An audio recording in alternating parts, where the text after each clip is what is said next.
the new fanfic. Which is what if Naruto survived Zabuza attack and built a legendary harem with Haku, Hinata and Anko. Part 1. And if you enjoy this fanfic then please press the like button and subscribe to my channel for more fanfic like this. And now let's start the fanfic. Excuse me, sir, you are resting on the herbs I need. Ocean blue eyes opened drowsily at the sound of the voice coming from above him, and once they focused, the sight of a pale girl, no older than himself, was staring down at him. Uzumaki Naruto had just spent the entire night trying to walk up the bloody tree he was currently leaned upon, and while he succeeded, he was plumb tired from it. Naruto's face heated up from how pretty the girl was. Her chocolate brown eyes seemed to shine with warmth unfamiliar to him, and add to the fact her onyx black hair was cascading around her shoulders, the bright green leaves from the trees behind her, and the beams of sunlight coming through said leaves. He thought he had died and gone to heaven. Wow, your verse is very beautiful, Naruto stammered out, the blush on his face darkening significantly. The girl's face tinged pink from the compliment. Thank you Shinobi-san, she murmured, tripping up on her words, clearly taken by surprise by the compliment, but then she smiled. Naruto laughed nervously and raised up from his resting spot and stretched out his limbs. So, what are you doing out here all by yourself? Naruto asked after he lowered his arms. The mysterious woman explained that she was getting herbs for her wounded father.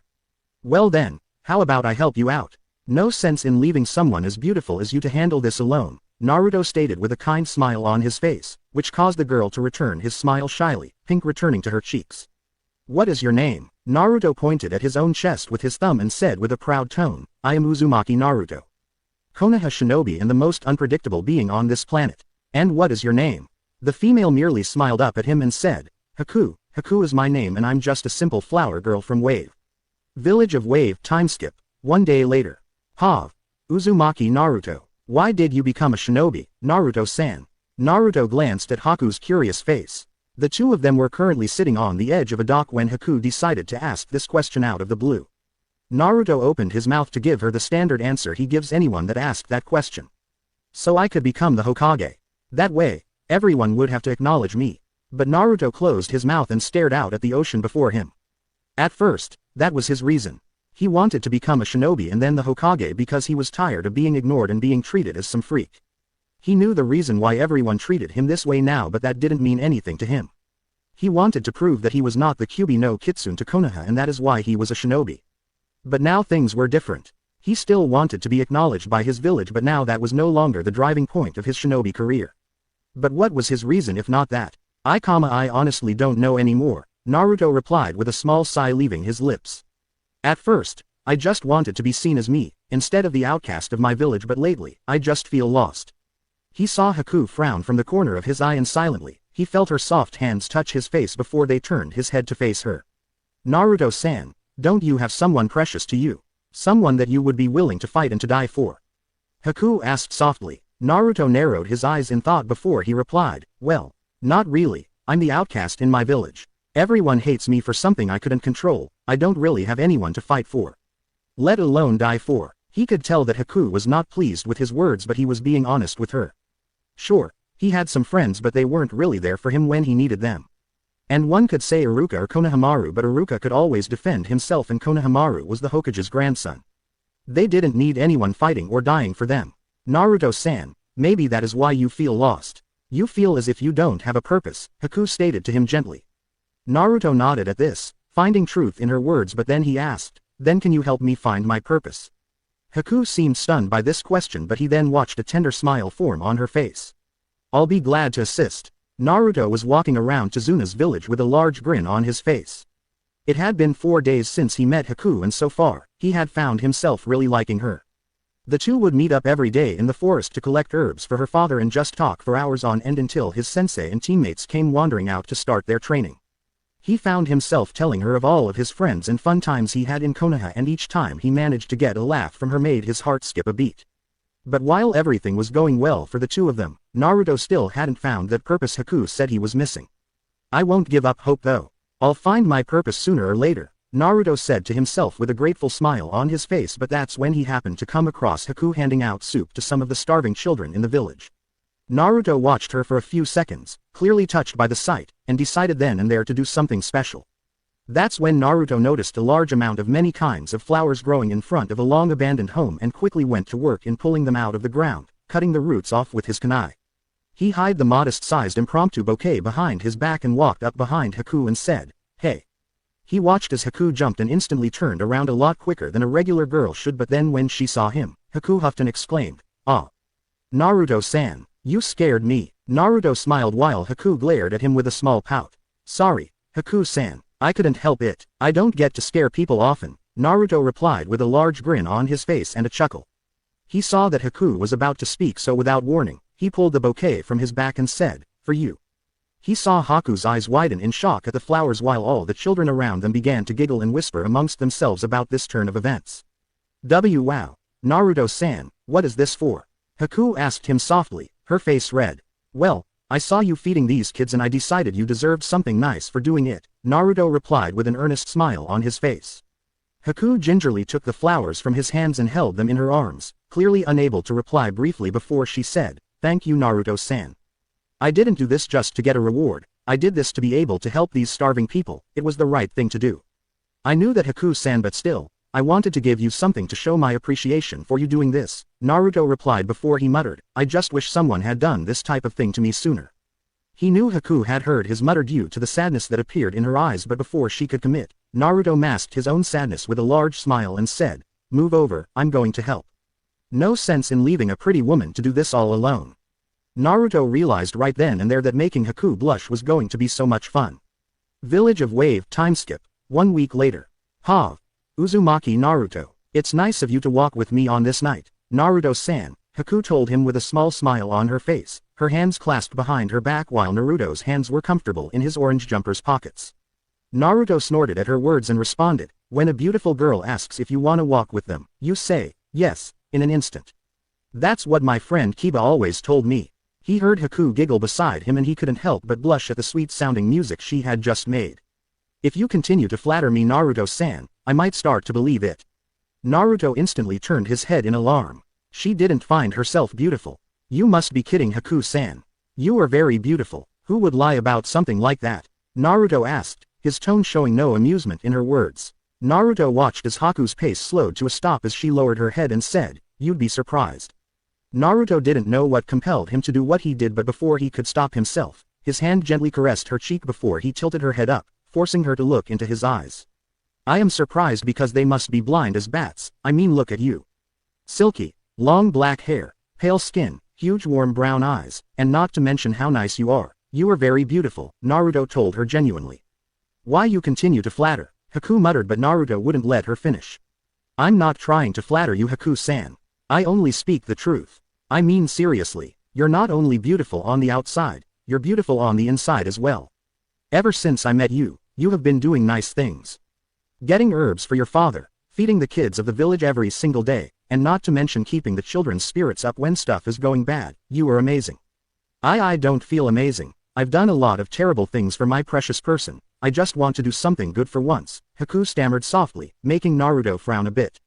What did Haku do that was so bad? Naruto shook his head. It didn't matter to him what she had done in the past. She was trying to make up for it now, and that was all that mattered. "Hey, it doesn't matter. You did some bad stuff in the past. I don't know how bad it was, but you being here and doing good is all that matters," Naruto said with a gentle smile on his face. Naruto could see how grateful she was for his words in her eyes, which were now shining with unshed tears of happiness. "Thank you, Naruto-kun," Haku whispered before she leaned up and kissed his cheek, making the blonde blush wildly, but he could not wipe the smile from his face.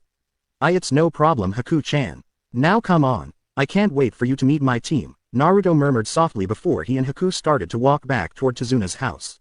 But this time, Haku's hand slowly grasped his own, causing him to look at her with a large grin on his face, which she returned with a shy smile. But as he looked at her, he felt something in his heart shift to unknown territories. But what did this mean? Village of Wave timeskip 2 weeks later. Uzumaki Naruto. "And that's the last bowl of soup for today," Naruto said with a kind smile on his face as he handed over the final bowl to a small little girl in torn clothes. The little girl took the bowl and gave Naruto a small hug around his waist and said, "Thank you, Whisker-kun." Naruto smiled and patted her head gently. "It's no problem at all. Gotta keep my favorite gal well fed." The little girl's face lit up like a Christmas tree when he uttered those words, and with another hard hug, the little girl ran away, leaving Naruto and Haku alone.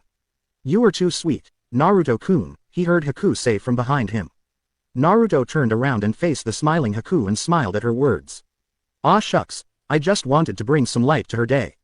I'm glad it made her happy," Naruto replied while leaning on the wooden stand that Haku had created.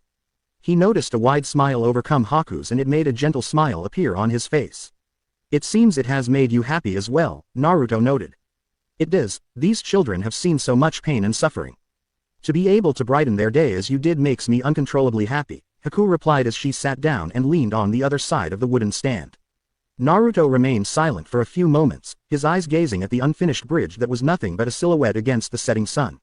She was right. These children had seen nothing short but pain and suffering when they were only supposed to know happiness and fun, and it wasn't just the children. Everyone in this village deserved to be happy, but instead, the ruthless tyrant had snuffed out their hope, their dreams, and for what? Money, power. It didn't matter what the reason was. "Haku-chan," Naruto said suddenly, catching the attention of the girl across from him. "I realized what my purpose is, why I want to stay a shinobi." From the serious look in Haku's eyes, he could tell that he got her attention, and that alone gave him the strength to continue. "This village has been suffering because of Gato and his army, having to bend to his rules and live under fear.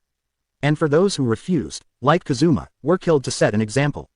Naruto turned away from her to gaze at the unfinished bridge and said with a soft tone, "Despite him being a shifty old drunk, Tazuna was the only one brave enough to want to see this village shine with hope and love again. He, and all of those who are building that bridge, are fighting against Gato to bring light back to this place. Despite the dangers, the purpose I had before was selfish and only benefited me, but now, I want to be that light." Naruto then turned back to Haku, who had a mixture of happiness and sadness on her face, and said, "I want to be the light that ends the suffering, not only for this village or even my own, but for the world. I want to be the light that shines even through the darkest of nights.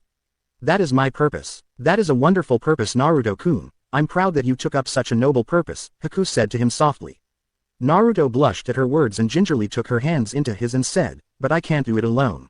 I want you to help me bring that light as well." Naruto knew Haku was surprised by his words, but instead of a look of happiness, Haku lowered her head and whispered, "I don't think I could be the light you want me to be." Naruto saw a small tear escape her eyes and trail down her cheek, and slowly, he brought up his left hand to wipe it away with a small frown on his face. "Anyone can do good in the world, Haku-chan. It doesn't matter what happened in the past," Naruto told her gently. He watched as Haku looked up at him with a mixture of fear and hope in her eyes as she asked, "Do you really think so? Do you really think I could be redeemed for all the pain I've caused?" "I do," Naruto replied instantly, brushing away another tear that strayed from her eye. Haku gave him a breathtaking smile that made his heart skip a beat, and that was when he realized the answer to another question Haku had asked. "Naruto-san, don't you have someone precious to you? Someone that you would be willing to fight and to die for?" "I think I do, Haku-chan, and it's you," Naruto thought to himself before he took the plunge and pecked her lips softly. He felt her body seize up with shock the moment his lips connected with hers, but before he gave her the chance to do anything, he pulled away with reddened cheeks. Neither of them said a word for what seemed like a lifetime before he noticed that a soft smile began to form on her face, and just as he did before, she leaned up and kissed his lips, returning his affections. Village of Wave timeskip 1 week later. Uzumaki Naruto. "Haku-chan, I won't be able to help with the food stand tomorrow," Naruto whispered sullenly as he stared up at the crisp clear night sky, a frown on his face. Haku, who had her head resting on his shoulder and her hand in his, remained silent. Despite only knowing her for 2 weeks and some change, he was able to read her like an open book, and he could tell she was really upset about something. She had been like this since the moment she showed up, and no matter what Naruto said or did, she wouldn't open up to him at all. So instead of waiting for her to respond, Naruto whispered, I should be glad you know. When that scroll was delivered, my team was excited because all of this would be over and we would finally be able to go home, and yet, I'm not happy at all." Naruto sighed as he felt Haku's grip on his hand tighten, but that didn't stop his words. "You have no idea how happy I have been here. Sure, I miss Konoha, but here, I didn't feel like I wasn't wanted. Everyone, from the adults that joked around with me while my clones and I worked on the bridge, to the little kids that we fed, to you, all of you guys have been amazing to me, but once we defeat Zabuza and his partner, I'll have to leave here, leave you." It was then that Naruto felt Haku move away from him in order to stand on her 2 feet, still completely silent. For a moment, he thought he had said something wrong, that he was going to scare her away, but when he saw her shoulders shaking and heard a sob leave her lips, he knew he had said the wrong thing. But as he stood up after her, Haku said, I don't want you to go tomorrow. Naruto felt his heart clench up at how upset she sounded, but Naruto knew that this conversation would only get worse, so he had to power through it.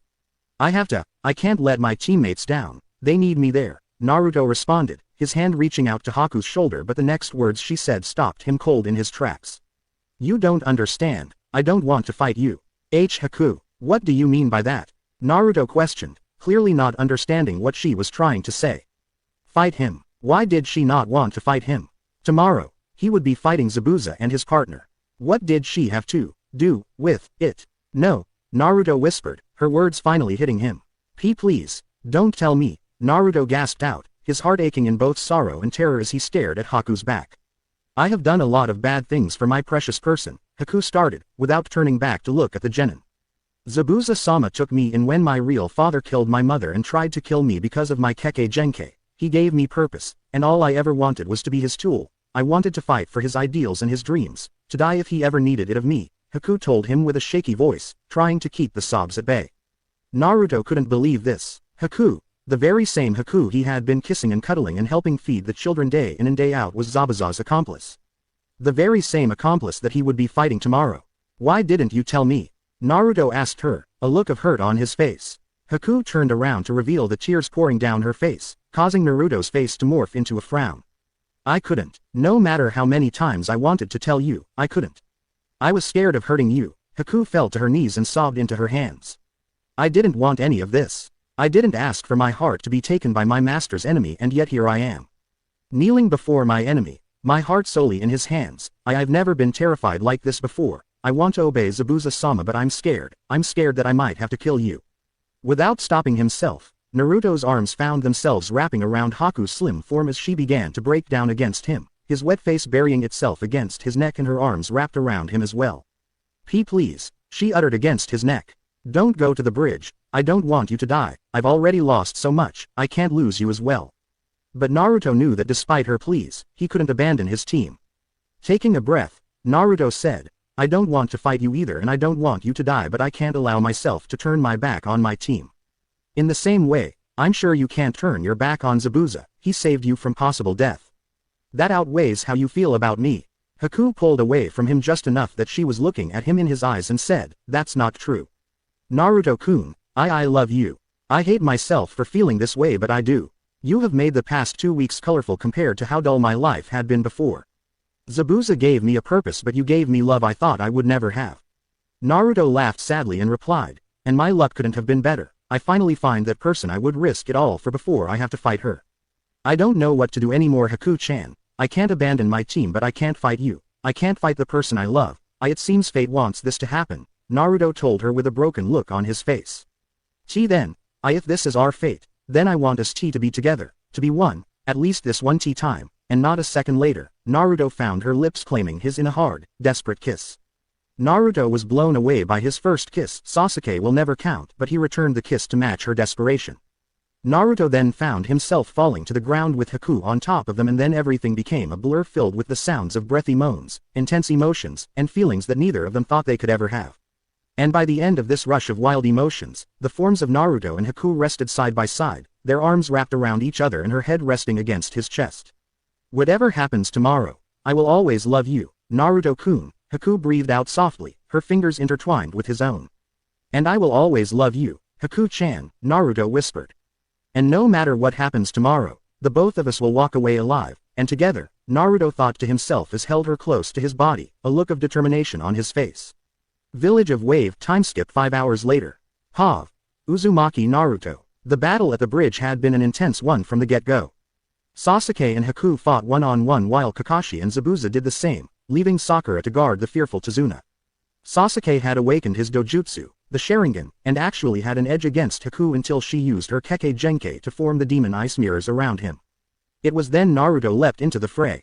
The intense battle between Sasuke and Haku had suddenly become more somber and heartbreaking as Haku said, "You have arrived, Naruto-kun. I was a little late, but I couldn't let the Tem here fight you, Haku-chan," Naruto responded softly, ignoring the look of shock on Sasuke's face when he said her name. "Dope, this is Haku. The same Haku that has eaten with us dozens of times?" Sasuke asked in horror, his hands shaking in terror. "The very same Tem, but you no longer need to fight her, I will take over from here," Naruto replied, his gaze leaving Haku's to glance at his teammate. I don't even want to know how this came to be, but I can't leave you here on your own, dope, Sasuke said as he tugged a Senbon out of his arm before he added, she's too tough for even me to deal with alone, let alone you. Sasuke, please, Naruto asked again, his voice tinged in desperation. Sasuke seemed to get the hint, plus Naruto actually said his name for once, telling him how serious this was, and made his way out of the mirrors, and to his surprise, Haku actually let him out of her jutsu. Naruto turned to the image of Haku that was in the mirror near the top of the dome and said, don't hold back, because I won't. Haku nodded and pulled out 3 Senbon, and with that, the battle was on. For 10 agonizing minutes, Naruto had to withstand that storm of Senbon that kept coming his way, and no matter how many clones he threw at her, she was just too fast for him, but he didn't give up. Because he had a plan. Outside of this dome, 10 of his clones stood to watch over Zabuza and Kakashi's battle, and from what Iruka had told him about his clones is that any time one was killed, any information they saw would return to him. So now it was time to use this to his advantage. He was going to have the clones kill one another whenever something big happened during the Kakashi and Zabuza fight, while drawing out his fight as well, so if Zabuza was killed and she was still fighting him, Haku would have no reason to fight him and they could walk out together. He knew that what he was doing was underhanded, but this was the only way he could keep them both alive. But after 10 minutes of this, Naruto fell to his knees, dozens of Senbons sticking out of his body, his own blood flowing from the needles and onto the bridge beneath him. Please Naruto-kun, don't stand up, he heard Haku plead as his breathing came out hoarse and weak. Slowly, Naruto forced himself onto his feet and panted heavily. I'm not done yet, Naruto growled out weakly, his entire body shaking from the pain he was in, but he would not allow himself to give in yet. Keep going, Naruto commanded, his vision blurring briefly before straightening out to reveal Haku charging towards him, 3 Senbon clenched in her fists. Naruto leapt forward, summoned a clone, which pushed him away, and took the Senbons in the chest, leaving the real Naruto free to punch Haku in the jaw as hard as humanly possible, causing her mask to crack. Naruto and Haku both slammed to the ground, neither of them willing to move. One out of the pain of many needles in his body, and the other being unable to continue this fight further. Naruto forced himself up to his knees and started to tug the various Senbon out of his body while Haku continued to lie on the bridge, not bothering to move. Naruto turned to Haku and pushed himself up to his feet but stumbled back to the ground hard. Well, this isn't looking too good, Naruto groaned out as he pushed himself off the bridge. His legs were a bit numb, but Naruto would force himself through it. Suddenly, an image of 2 dogs holding Zabuza by the arms while Kakashi prepared some type of jutsu appeared in his head, and it made Naruto grin slightly. He just had to stall just a little bit longer. Naruto got back on his feet and took 3 stumbling steps forward to Haku before he fell down to one knee, but he was close enough to hear sobbing coming from behind her mask. Haku-chan, Naruto said while he reached out to her and removed her mask, revealing her tear-streaked face. I couldn't do it, Haku said immediately, not caring if her mask was removed from her face. Zabuza-sama told me to kill you, but I couldn't kill you at all. I failed him, but I am happy that I failed him, and that makes it so much worse. Haku then turned to Naruto and asked, if I can't even obey my master's orders, how could ever help you in your cause to bring light to this world? Naruto could see how torn up she was about her love for him and her loyalty to her master. She looked so lost and scared that it made his heart hurt. The sounds of chirping birds were heard echoing from the mist that was cast over the bridge, and an image of Kakashi holding what looked like a damn ball of lightning in his right hand appeared in his head. Haku, Zabuza suddenly shouted, causing Haku to clench her eyes shut, her hands covering most of her face. Don't go, Haku-chan, Naruto said with a look of fear on his face, knowing that deep down, he wouldn't be able to stop her. I have to do it, I can't let him die, Haku muttered with a sad smile on her face. Naruto felt her cold hands brush up against his cheek. Maybe it's better this way, I can fulfill my promise to be a better tool, and to make sure that you stay alive, Haku whispered before Naruto felt her whisk past him as quickly as possible. No, I can't let that happen. Naruto thought wildly as he twisted his body and attempted to run, but he found himself slamming to the ground hard. Damn it, Naruto shouted angrily as he slammed his fist against the concrete below him. He couldn't allow her to die. This world needed kind-hearted people like her in it. He was just the village pariah who everyone hated. He had no future. He had nothing. What kind of man would he be if he couldn't keep the woman he loved alive? I need to get up, Naruto screamed as his fist slammed against the ground again, anger continuing to pour into his veins. He needed to get up as soon as possible, and nothing, not even his own body, was going to make him quit. With a roar filled with raw determination, Naruto felt a fiery burst of chakra fill his veins. The Senbon that was trapped in his legs exploded from his body and the numb feeling he had in his legs was no longer there. Like a bat out of hell, Naruto charged through the mist at such a high speed, his feet were gliding over the ground. The sound of the chirping birds was growing louder to his ears, but it sounded like it was moving as well. Almost there. I have to stop it. Naruto raged within his head as he pushed his speed to the highest level until his eyes gazed upon the image of Haku, standing in front of the limp-armed Zabuza as Kakashi's lightning-covered hand aimed at Haku's chest. Just one more push, Naruto thought, as a burst of chakra managed to get him between the arm and Haku herself. Naruto had no time to breathe a sigh of relief, however, because a searing pain shattered his right shoulder blade all the way to his chest. Oh my god, Naruto! His sensei screamed into his ear in horror at what he had just done, but Naruto didn't care. All he was concerned about was Haku, who seemed to be horrified at him being in front of her at that time. Barely made it, Naruto wheezed out, blood dribbling from his mouth as he gave a weak smile to the Nukenin before him. Naruto then felt the arm within his body being forcibly pulled out of his body, forcing his body to fall back to the ground with a wet, disgusting smacking sound. No, Naruto-kun! Haku screamed in horror as she fell to Naruto's side, tears pouring out of her eyes at the fact that Naruto had taken the bullet for her. Why did you do this? She demanded angrily, her hands clenching his torn orange jumpsuit. "N needed to do it," Naruto wheezed out weakly, his eyes trying to keep focused on the teen before him.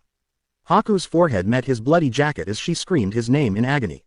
Naruto was grateful for the loud scream because he was just going to drift off. Kakashi, sensei, sorry, Naruto panted out, his eyes pupils fading in and out as he tried to stay as long as possible. Why did you do it, Naruto? Kakashi asked solemnly, unable to understand why he had done what he did. For the enemy to boot. Haku-chan, love, her, Naruto stated with a weak smile on his face, his skin now becoming pale. She, nay, needed to stay, alive. She was torn between her love of me and her loyalty to Zabu, Za. Naruto-kun, why you selfless fool? Haku shouted angrily and helplessly as she looked at his bloody, pale face. My life is meaningless. I failed Zabuza-sama. I failed you. I am a failure in every meaning of the word.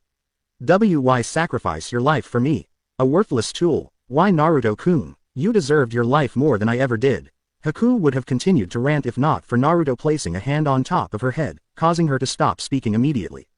What good wou would I be, if I let my precious, son die? Naruto breathed out with a smile before he leaned his head back and let out a final breath. The last thing his eyes laid upon was the blue sky above.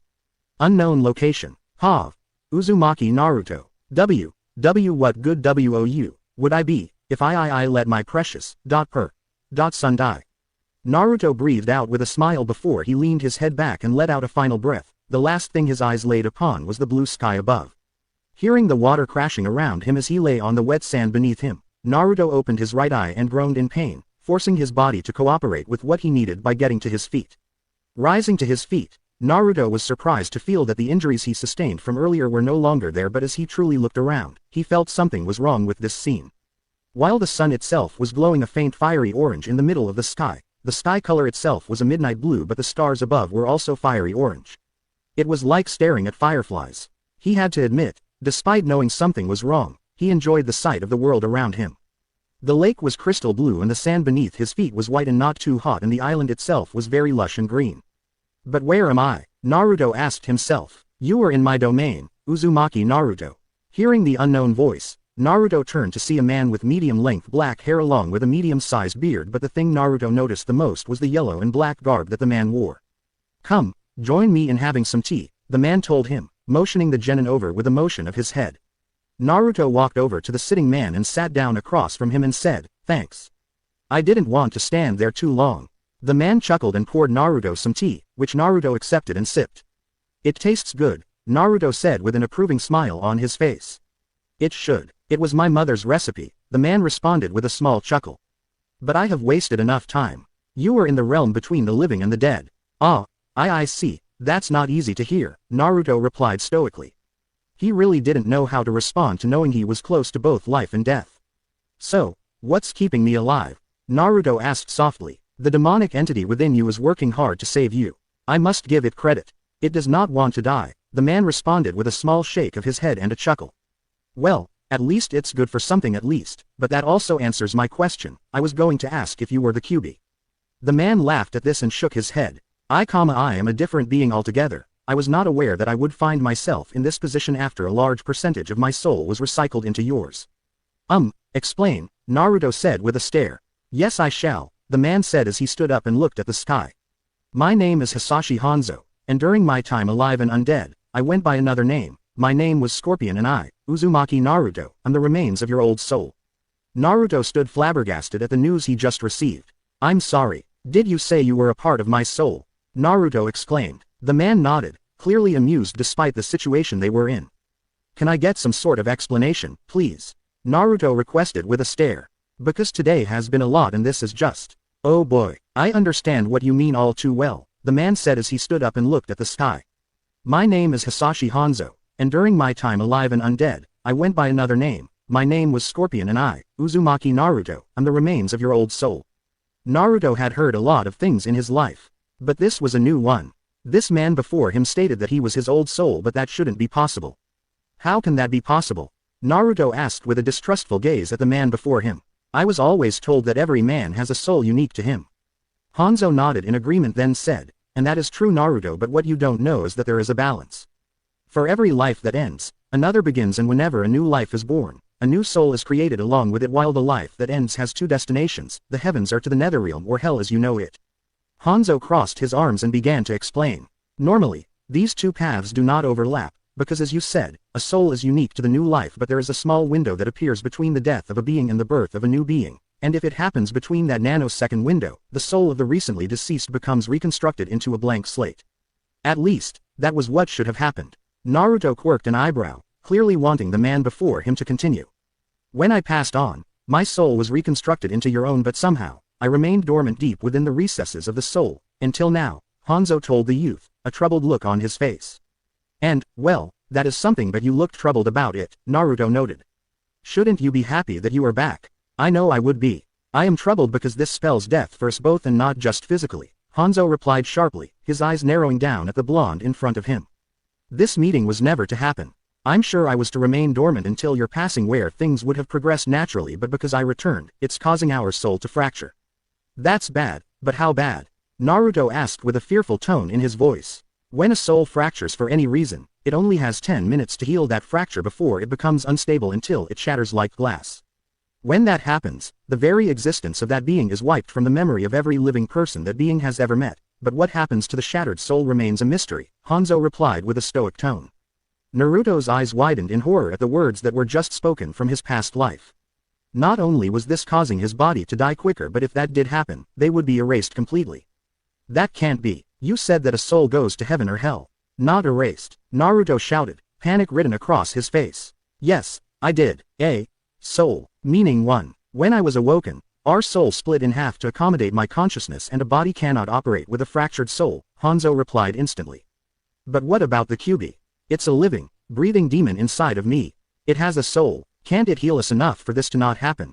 Naruto exclaimed. The Kyuubi, although she has limitless amounts of chakra that can perform many miracles, her chakra cannot heal a fractured soul, nor can her soul fill in the fracture, Hanzo answered as his eyes gazed at the sky above. It seems the shattering is starting, Hanzo cryptically noted. Naruto followed Hanzo's gaze to the sky, and the first thing he noticed was that the orange sun that was previously in the sky had become pitch black, and within it was white spider web cracks within it. And those cracks were spreading. So there is nothing we can do then? Naruto asked, overwhelming sadness filling his heart as he watched the cracks slowly making their way from the sun and onto the sky around it. We're stuck watching ourselves being sent to oblivion. Hanzo remained silent for a few moments before he said, not quite, there is one thing we can do that can fix this. Naruto's hopeful eyes latched onto the man, his voice almost quivering as he asked, how? How can we stop this? Hanzo remained silent for what seemed like several lifetimes before he turned his head to look at the blonde. The only way we can fix this is to become one once more. Gee, that's it. That sounds very simple. Do I have to fight you or something? Naruto asked, his voice now stronger than it was before. Hanzo shook his head slowly, dashing Naruto's hopes. What I mean by, to become one once more, it doesn't mean us fighting for control. In fact, fighting would only hasten the fracture, hence why I did not fight you immediately upon awakening. If that wasn't the case, you would be dead right now, Hanzo said with a wry smirk on his face before he became serious once more. Now that my consciousness has returned, it brought forth everything I was. My abilities, My skills, my personality, and my memories, Hanzo explained before he looked away from the blonde. I introduced myself to you as the remains of your old soul, but that is no longer true. I am now half of this new soul and you have become the same. If we combine, we will no longer be Hisashi Hanzo and Uzumaki Naruto. We would become a new being altogether, Hanzo finished, his head lowered to the ground. Naruto merely shrugged and stated with an airy tone, that shouldn't be too bad then. I mean, you seem like a somewhat normal guy. How bad could your past really be? The moment those words left Naruto's mouth, Naruto felt something in the air change. It was as if the heat was turned up in the entire area. You don't know the words that you speak, Hanzo gravely whispered, his back turned to Naruto, who was confused by the older man's words. The heat around the area spiked up tremendously after Naruto spoke and for a moment, Naruto was confused. Where was this heat coming from? Just then, small amounts of fire particles began to rise into the air around Naruto and Hanzo, making the former look in alarm.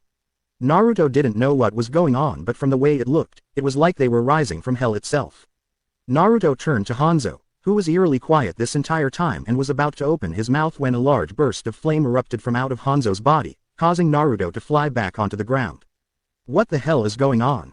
Naruto shouted as the echoed roar of Hanzo was heard from the large tower of fire that had warped around the man. Without warning, the fire quickly dispersed from around the man, but when the figure turned around, Naruto received a shock. The figure was wearing two black and gold greaves which had a gold scorpion design along with baggy black pants that held a large silver belt with a skull in the middle of it. Coming from beneath the belt was a gold-colored sash with a gold-colored metal trim that hung down to the figure's thighs. The figure's chest had two thick wide gold armored straps that were across his bare chest and went down behind the belt, which was presumably attached to the sash, but on both straps of armor were two lines of 3 golden spikes with a single spike underneath the 2 lines. Also on the figure's chest were large chains that were attached to the shackles around the neck of the figure and the sides of the belt. The figure also had his right arm, from his knuckles to bicep, covered in thin chains, while the left arm bore a black metal gauntlet that bore a gold scorpion on it. But when Naruto finally gazed upon the head, his stomach dropped. Instead of the stern, masculine bearded Japanese face of Hanzo was the head of a complete skull, and to make matters worse, the skull was on fire. What the hell are you? Naruto screamed, terrified of the image before him. The figure began to walk towards him, the hellish fire around him licking and scorching the green grass beneath his feet as he screeched, I am revenge taken form. I am the result of destroying and rebuilding one's soul from the flames of the netherrealm itself. I am the ultimate force in death and destruction. I am Scorpion, the undead wraith of Hisashi Hanzo. Scorpion grabbed the terrified Naruto by his jacket and got his face close to Naruto's own and shouted, you think, in your tiny human mind, that what I've gone through was just rough. You do not know the words that you speak. I have battled mortals, demons, demigods, and even gods themselves. I have died, been undead, and returned to life. I have seen things that will make your soul weep for eons. I know the pain that you wouldn't wish on your worst enemies, and you dare try to lessen the impact of my misery. Naruto was so scared and speechless that he couldn't even process the words coming from the undead specter's mouth. All he could do was stare into the eyeless, flaming sockets of the skull before him. You are speechless before the image you see before you. Imagine being forced into this form. Imagine all that you know being stripped away from you through waves of agony, rage, and despair by means of bathing in the fires of hell. Imagine drowning underneath your own revenge as the screams of your wife and son as they are being murdered inside of your head repeatedly while you are unable to save them. I can't. Naruto screamed out, tears streaming from his face from both fears of the warrior before him as well as the pain coming from the echoing voice attached to said warrior. The skull laughed darkly and replied, you will, and with those words, the world around Naruto was enveloped by the hellish storm of flames, but instead of being burned, Naruto found himself falling through the memories of Hanzo, Scorpion. Naruto could see it all. Naruto was forced to watch all of the happiness Hanzo had from the moment he was a small child to his time as a grown man and the leader of his clan, the Shirai Ryu, with his beautiful wife Kana and his infant son by his side. It was then Naruto watched as a bunch of warriors in blue storm through the clan and kill everyone there. He watched Hanzo fight valiantly, but he was killed by the Lin Kuei assassin Sub-Zero, his head and spine ripped from his body. The last image Hanzo saw was the frozen corpses of his wife and child. Naruto then watched as Hanzo was tortured and tormented for ages until the necromancer Quan Kai twisted and shaped the broken soul of Hisashi Hanzo in the flames of the netherrealm to give birth to Scorpion, all while promising the spirit by helping him gain his honor and avenge his fallen clan and family. With wide eyes, Naruto watched as the thunder god Raiden urged Scorpion to defeat but not kill Sub-Zero, promising him that he would make a request to the Elder Gods to bring the Shirai Ryu and the Hellspawn's family back to life, but only if Sub-Zero remained alive. Scorpion contemplated Raiden's offer of bringing his clan back to the world of the living and eventually looked towards Raiden and silently nodded his consent. Scorpion was finally confronted by his rival, Sub-Zero, who showed great disrespect to Scorpion and his clan's memory, which enraged Scorpion, who immediately took both of them to the Netherrealm, where they engaged in combat. In the end, Naruto saw that Scorpion emerged victorious and decided to spare Sub-Zero's life, only to have Quan Kai appear, ordering Scorpion to kill Sub-Zero. Remembering his bargain with Raiden, Scorpion refused, stating that Sub-Zero had been defeated. But the Necromancer decided that it was now the time to replay what happened to Scorpion, and that proved to be effective because in gruesome detail, Naruto watched as Scorpion gained his vengeance on Sub-Zero, even as the Cryomancer screamed his innocence. And because of this, the deal between him and the Thunder God was done. Scorpion was hardly satisfied and chose to continue fighting for Quan Kai. Naruto spiraled through the years of horror that Scorpion had caused in the name of the Necromancer who had molded him, and all that Naruto felt while he watched Hanzo's life up until his final death was nothing short but violence, loneliness, self-loathing, and it was hitting a huge target in Naruto's heart. Despite the bright spots in Hanzo's life, such as Takahashi Kenshi talking him out of suicide and training his son, Takahashi Takeda, Hanzo always remained alone until his dying day, and that was a fate that Naruto wouldn't wish on anyone. Suddenly, the flames around him faded away, to reveal Hanzo in front of him instead of Scorpion, but the man seemed to have a look of concern on his face. "I apologize. I lost my cool," Hanzo said calmly, but the worry in his eyes was evident. "And no, don't be," Naruto softly said, trying to shake the ACH in his heart. "It's funny, I was forced to watch everything about your past, and yet, despite the gore, the horrible images of hell and other things, there was one thing consistent." Naruto then lowered his head and whispered, "You were always lonely, when you weren't being with Quan Kai in the Netherrealm as Scorpion or training Takeda or having tea with Kenshi as Hanzo. You always sat there, all alone, mourning your wife and your son and loss of both iterations of the Shirai Ryu. You died that way." Naruto's voice seemed to waver in sadness as he added, "The minute you died, I was born and I was alone. Both my parents died during Kyuubi's attack before it was sealed inside of me. I don't have any family or clan. I really don't have friends that would stick with me through thick and thin. Up until recently, all I had were dreams of having a family with me. I guess what I'm trying to say is that, I'm sorry that I insulted you by making light of what you've gone through, and that you aren't alone." But as soon as Naruto said those words, he truly began to think that maybe he didn't want to go through with this after all. Would it honestly be so bad for everyone to forget about him? No one really cared if he was around in his village, and no one really wanted to be his friend. He was truly alone in this world, and seeing Hanzo's memories only amplified that loneliness. If he were to die and his soul shattered, his village would forget all about him and just think that the Kyuubi had died instead of being sealed away inside of him. And not to mention, instead of his birthday being a day of mourning and a day of chasing him down and trying to hurt him, Konoha would throw parades to celebrate. And who knows what would happen to the Kyuubi if he died. He didn't know if the Kyuubi would die as well or just be sent back to hell, but she, from what Hanzo said about her, would still be gone from this realm. It just felt as if everything good would happen if Naruto had just died. Seemingly unaware of Naruto's bitter thoughts, Hanzo lowered Naruto to the ground and softly chuckled. "Thank you, Uzumaki Naruto. I just wish that taking you down my memories didn't cause the degradation of our soul to speed up 7 minutes, Hanzo said as he motioned to the sky above them. The entire sky was now right, and small pieces of the sky were falling down to the ground sporadically. "How?" Naruto harshly yelled. "That is my fault. Letting Scorpion take control burns my soul's energy. It always has. Because of our situation, it burned our time as well. We only have 3 minutes left," Hanzo replied through his aggravated sigh. "Okay, so tell me something. You said that we will merge completely, right? Will it hurt?" Naruto asked as he faced the clan head of the Shirai Ryu. "I won't lie to you, it will hurt. Despite being human during the end of that war against Shinnok, the hellfire of the Netherrealm still coursed through my veins. When we combine, it will rebuild you from the ground up, but it will feel like your very soul is burning in a lake of lava," Hanzo answered. "Well, that's great," Naruto sarcastically muttered. While he was pretty shaken by what he had seen, Naruto couldn't allow himself to die here. There was too much he had to do. So much he had to say. Not just to his team, but to Haku. The reason Naruto was going through all of this in the first place. Naruto knew that from their night together and from her struggle during their battle to obey her master by not wanting to hurt him. And he remembered how heartbroken she had looked when he took his sensei's attack. She looked as if her entire world ended when he faded away. He had a chance to go back and make her happy. And that was more than enough for him. With a steel resolve, Naruto gave a small smirk and told Hanzo, I don't think that will be any problem, Hanzo. I actually expected that could happen considering us merging everything. I do have to say, being reborn by the flames of hell, talk about something I never expected to say in my lifetime. Well, any other side effect that could occur? I don't know, Hanzo answered. You don't know? Naruto asked, stunned by this admission from Hanzo. Hanzo sighed at this and said, despite learning all of this from Ermac after Kenshi converted him to our side and then Raiden moments before it all ended, I never got into the specifics. I never thought this could happen at all, but I do know this. When we merge, every last detail about us will come together. Now I do not know if my personality will overpower yours or vice versa. All I know is that if we don't do this now, we will never get another shot. Hanzo then held out his right hand and said, it's time. I don't think shaking hands will solve anything, Naruto said with a blank expression. At that moment, Naruto felt the return of the intense heat returned along with the fire particles beginning to float up from around them, making Naruto a little wary, considering the last time this happened, he was looking at a flaming skull. I'm not holding out my hand for a handshake, Hanzo said with a serious look on his face. Naruto then saw a lick of fire shoot around Hanzo before an aura of fire formed around him.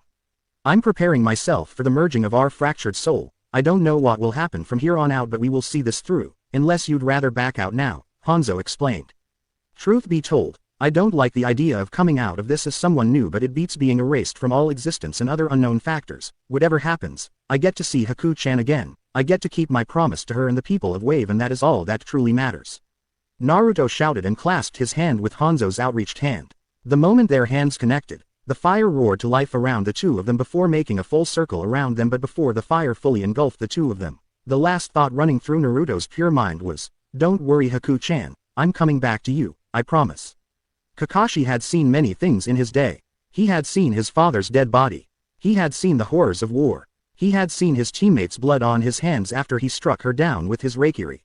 But the one thing he had never seen before was one shinobi sacrifice their life to save their enemy. And to make it stranger, the enemy was currently sobbing into his chest.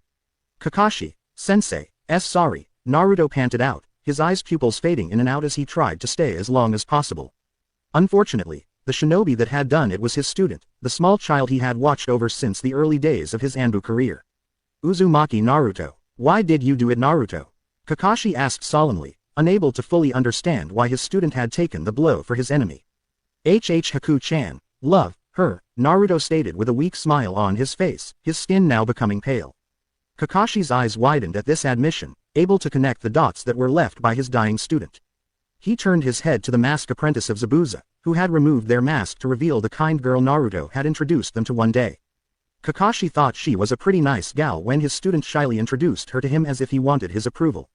Which Kakashi found as cute. But now he was furious at the fact that the person Naruto spoke about endlessly was the one who had led to his student's foolish decision. She, nay, needed to stay, alive. She was torn between her love of me and her loyalty to Zabu, Naruto said, pain filling his voice, causing Kakashi to leave his mind and look at his dying, dorky student. Naruto-kun, why you selfless fool? Haku shouted angrily and helplessly as she looked at his bloody, pale face. My life is meaningless. I failed Zabuza-sama. I failed you. I am a failure in every meaning of the word. Why sacrifice your life for me? A worthless tool. Why Naruto-kun? You deserved your life more than I ever did. Kakashi was skilled at spotting liars. He was almost as skilled at that underrated art as his good friend, Mitarashi Anko, so seeing Haku's mannerisms and hearing her heartbreaking tone of voice told him that she was genuine in her feelings. But then again, she was working with Zabuza of all people, who possibly taught her how to lie so seamlessly, that she could even fool himself or Anko if they ever met. Kakashi watched as Naruto placed a hand on top of Haku's head, which caused her to stop speaking immediately and look up at him, her tears still flowing. What good would I be, if I let my precious, son die? Naruto breathed out with a smile before his head slumped back and his pupils faded away. Kakashi kneeled down and said a gentle prayer as he shut Naruto's eyelids for him, his own heart howling in sorrow. He had watched this child grow into the dorky genin he had been, and while he was unable to always be there, he always made sure that Naruto was protected as much as he could be without revealing the Hokage's favoritism to the youth. Kakashi could remember every birthday cake he had snuck into the youth's home and the random gifts he would leave when the boy was sad. He could remember sitting in his corner as Naruto decorated his home and on more than one occasion, held the child as he slept away the sadness he felt. No longer would Kakashi see those vibrant blue eyes staring up at him with some random ramen fact. No longer would he see his student become indignant about his height, no longer would he see his student's dream come true. He was gone. Kakashi's sorrow morphed into fury as his eyes fell upon the sobbing form of Haku and scathingly asked, "Is this what you desired?" Haku continued her sobs as if she hadn't heard his anger above her own sadness. And this only made the copycat shinobi angrier.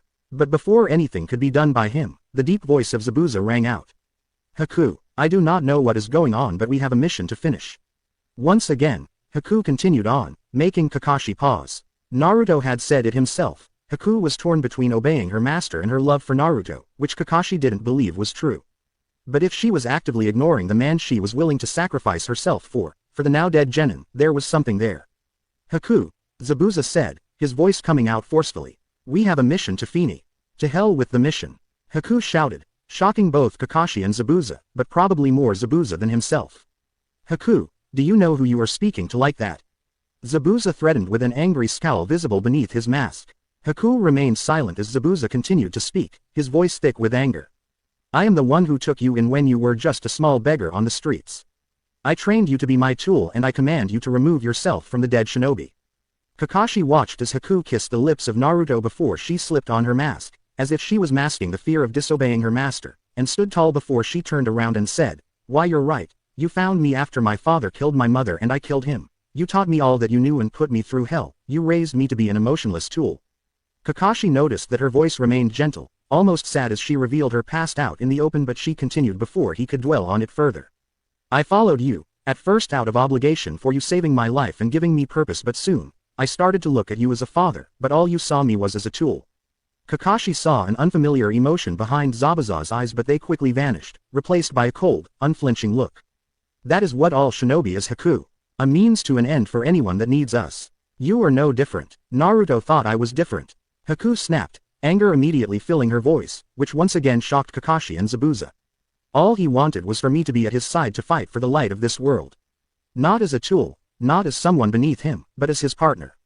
Kakashi watched Haku's right hand rise to her chest, her head looking away from Zabuza as she whispered, "Naruto believed in me, despite all of the evil that I had done as your tool, he believed that I could help him. Even when I lost that faith in myself. And with him gone, I won't let his promise go in vain." Kakashi heard the pain in her voice as she spoke to the man she viewed as a father, and even more of it when she mentioned Naruto's passing and hearing that made the anger in Kakashi's heart die out. She was sincere about her feelings for him. There was no longer any doubt about it. "What are you saying, Haku?" Zabuza angrily whispered, Kakashi noticing that his enemy's eyes were glowing with the negative emotion inside them. "I'm saying that as much as I care about you, I can't allow you to interfere in my new mission," Haku said, her voice becoming stronger in Kakashi's ears. "I am no longer your tool. For Naruto, I will fill this world with light. Where no shinobi, no human should think of their fellow man as mere tools."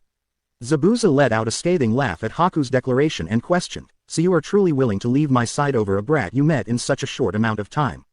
How foolish. The kid is dead. Do you think it matters that you keep his dream?"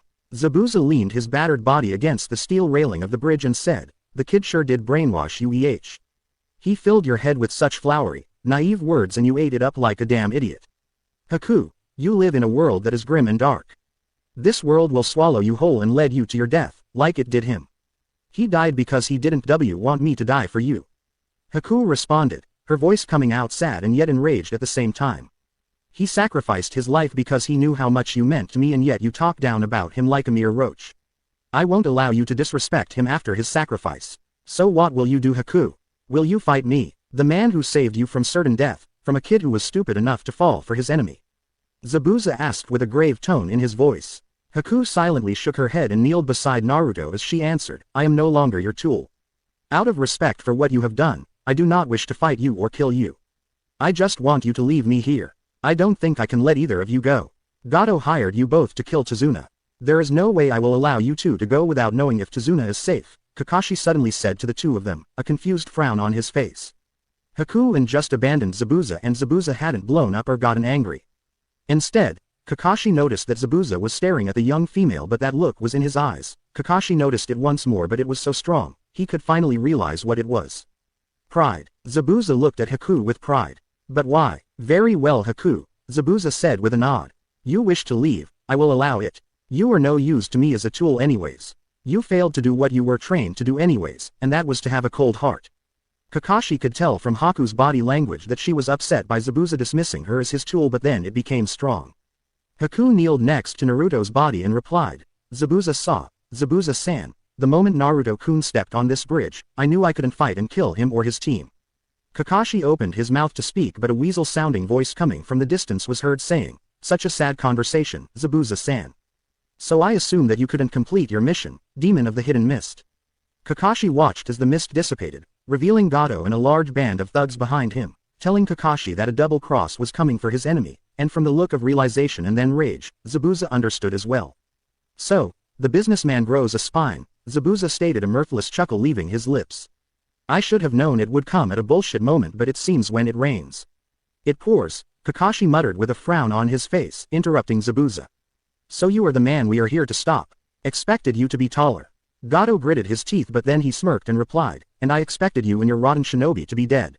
But we can't all get what we want. Well, at least at the moment. Kakashi and Zabuza traded glances before the two narrowed their eyes at the smaller man as the latter said, you failed in getting rid of all but one of these maggots, so I have decided to terminate our deal, and allow a suitable replacement for you.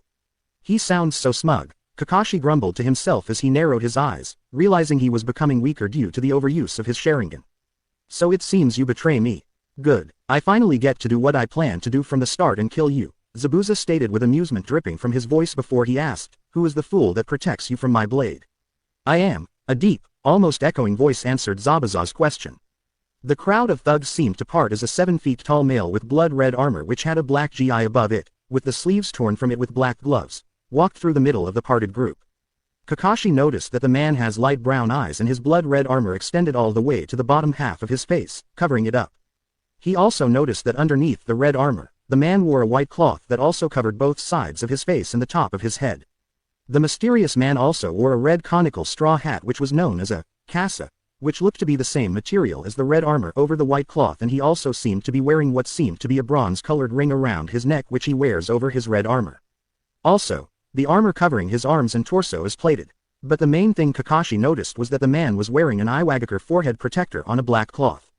Let me introduce, Joki no Oni, Demon of the Steam, Han. A very powerful shinobi from Iwagakure no Sato, and he has taken on the mission of protecting me and killing all of you, Gato stated with a loud laugh. I always have a backup, Zabuza-san. And this one will be the end of you, Gato stated before he chuckled cruelly. And I will enjoy watching you all die. Kakashi let out a harsh scoff and stood tall and replied, you think adding him will stop my team and I from completing our mission? Trust me, it'll only make me angrier, and that makes me more determined. Kakashi, Zabuza stated with a smirk. Looks like since my contract has been ended, I no longer need to fight you. Well, that is all well and good, but now we have a new problem. Do you mind the team-up of the desperation variety? Kakashi asked with a nonchalant tone, despite the severity of the situation. I would like nothing more. My arms are weakened but thankfully not broken. I should still be able to wield Kubikiri Hako just at half power, Zabuza growled out as he picked up his blade from the ground and held it at his side.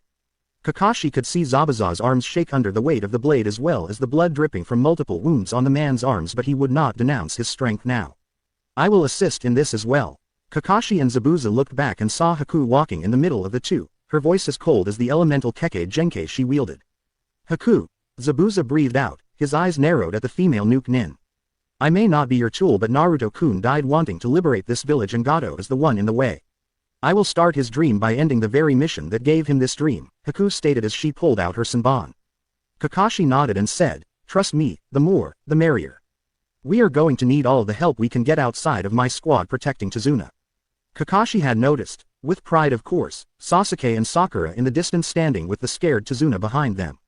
He didn't even have to tell them to do it. So, 3 against 1, Kakashi heard the armored Iwa shinobi state before he chuckled lowly. You all should have bought more men. Zabuza scoffed and yelled, save your bravado for the demons in hell.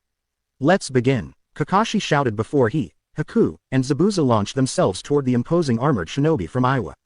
But if any of them had noticed, the border around Naruto's wound began to glow a dull fiery reddish-orange. Let's begin, Kakashi shouted before he, Haku, and Zabuza launched themselves toward the imposing armored shinobi from Iwa. Kakashi was the first to meet Han straight on, his right fist colliding against the right forearm of the armored shinobi, but Kakashi quickly found himself being socked in the jaw, causing Kakashi to soar past Zabuza, who began to swing his blade from his side towards the Iwa Nin. Han sidestepped the first wide swing of the Kubikiri Hako, then ducked the second swing before kicking Zabuza in the stomach, sending Zabuza skidding backward. Before Han could follow up, Haku vaulted over Zabuza's body with 5 Senbon clutched in her hand. With a flick of her wrist, the 5 Senbon flew towards Han, but the Iwa shinobi disappeared in an explosion of steam.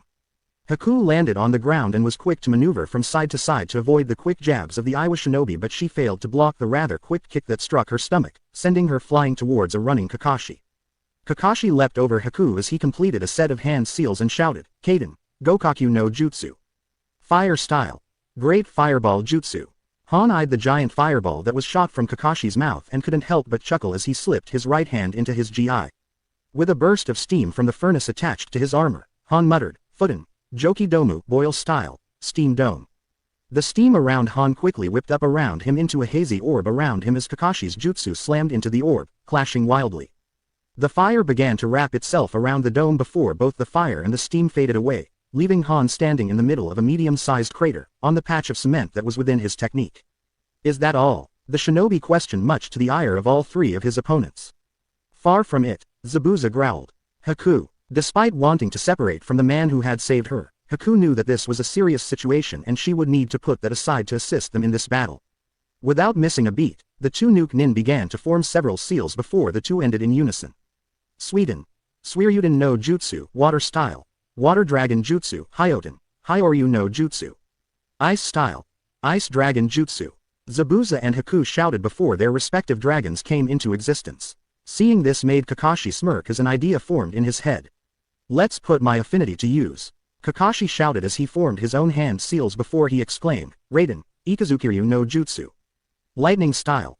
Lightning dragon jutsu."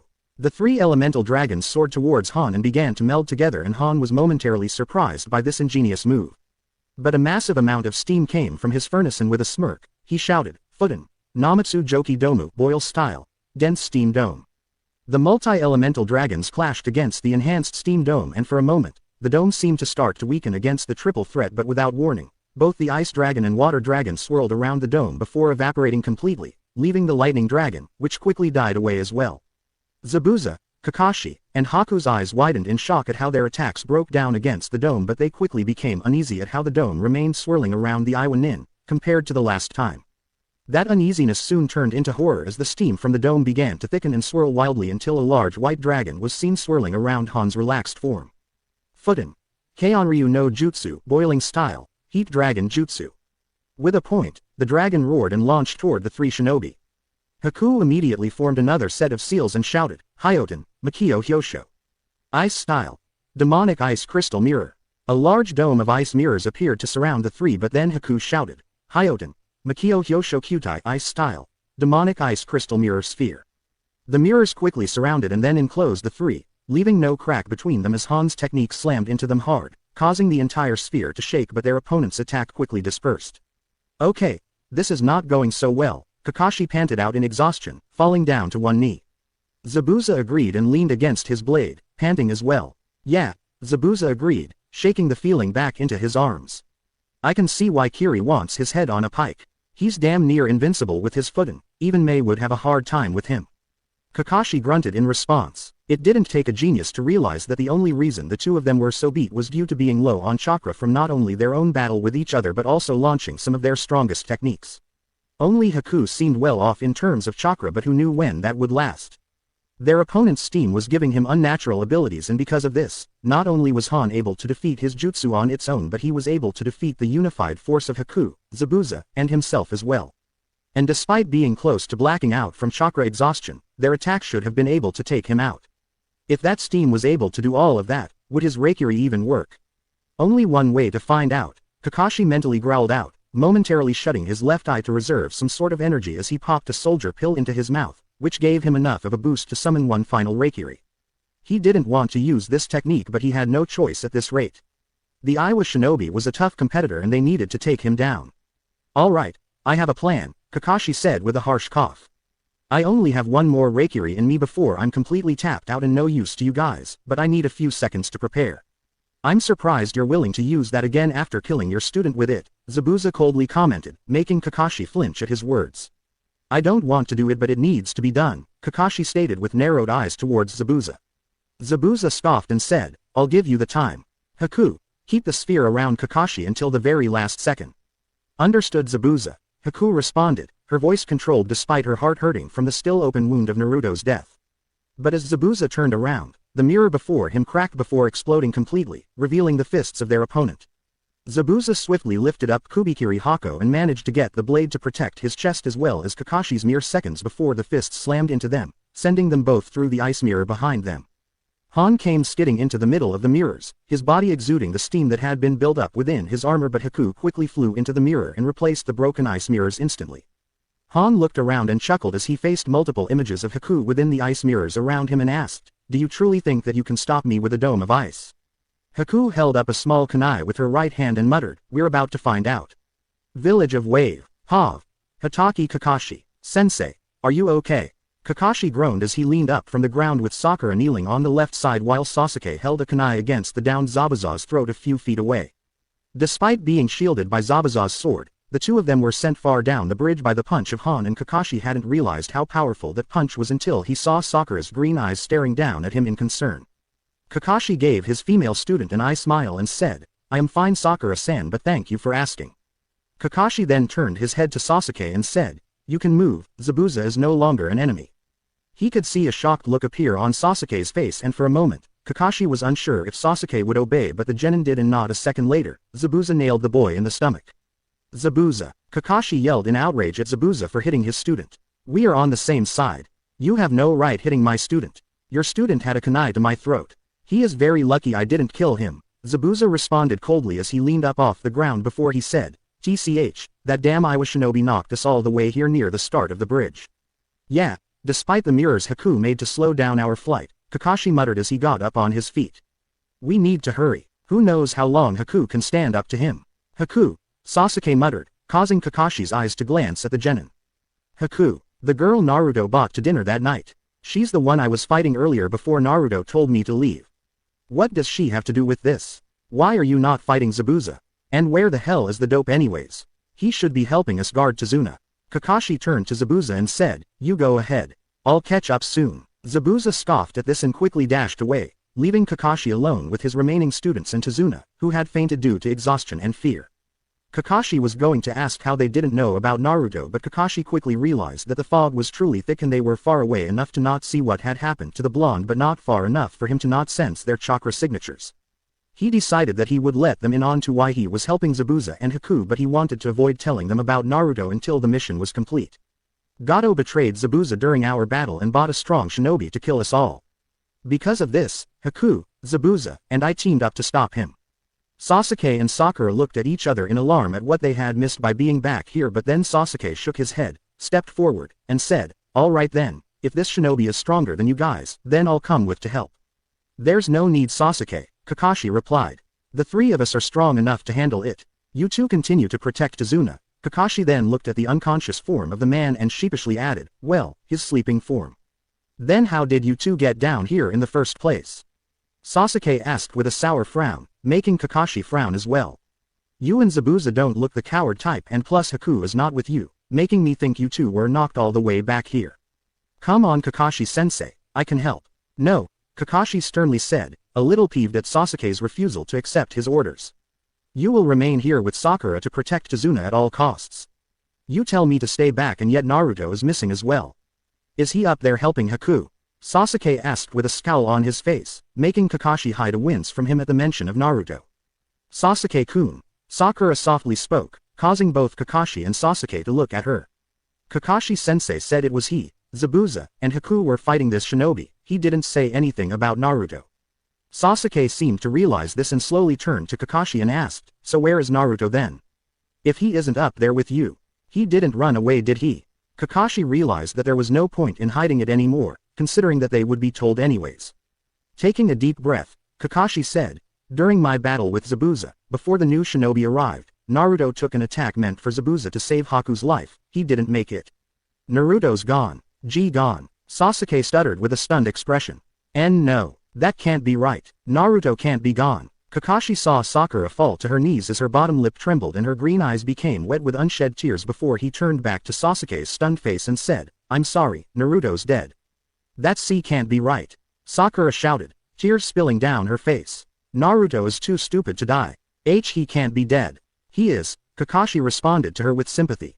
It was never easy breaking news like this to the teammates of the departed but had to break the news to them now before they wound up victims as well. Kakashi looked away from Sakura when she began to uncontrollably sob and then turned to Sasuke. "Stay here, I do not wish to bury another one of my students on this day."